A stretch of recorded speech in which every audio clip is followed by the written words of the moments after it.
now. First, tonight at 11, we are in the final hour of Sine Die, the last day of the 2024 legislative session. That means the clock is ticking for state lawmakers to pass any last-minute bills, sending them to the governor's desk. A very busy night tonight, and one of the most closely watched bills that we have been following would prevent parents of transgender teenagers from allowing their children to take hormone therapy. 11 Alive's Doug Richards is live right now from the state capitol with how things are playing out. Doug? Yeah, this has been a very odd final day of the legislative session, very casually paced in both the House and the Senate as they seem to attack a backlog of bills with not a great deal of urgency, honestly. There were two bills in the state Senate that passed that addressed the issue of treatment for transgender teenagers, but neither one of those bills have gotten votes in the House yet, and they would need those votes in order for them to actually become law.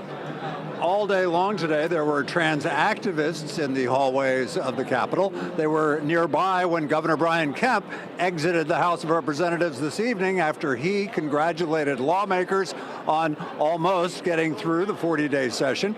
Kemp did not mention the transgender bills that have divided Democrats and Republicans, as we saw again in this evening's Senate debate.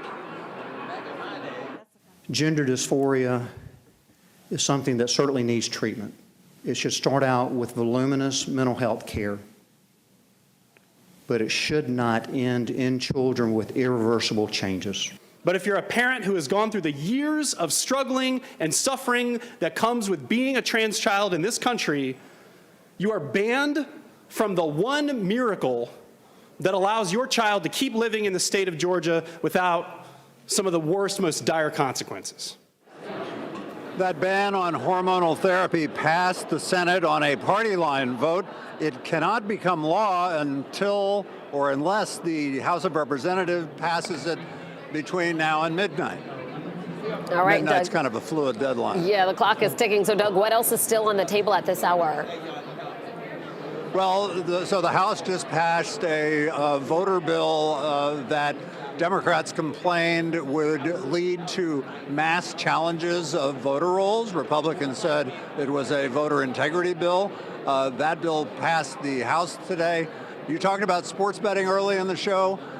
It's on the table, sort of, except for the fact that there seems to be no urgency whatsoever to actually get to it. All right, Doug, we'll see what happens. Thank you. Another piece of legislation we were watching had to do with compensation for people who spent time in prison on a wrongful conviction. Well, this evening, senators voted to remove that language from a bill and then pass the version without it. It was a close vote, but it does take away any hope for an exoneree compensation law to take effect this session. 11 Alive investigator Savannah Levins introduced us to Joey Watkins just last week, one of the people hoping this legislation would have passed. To read more about his story and the work advocates are still doing, take a look at this story under our featured section.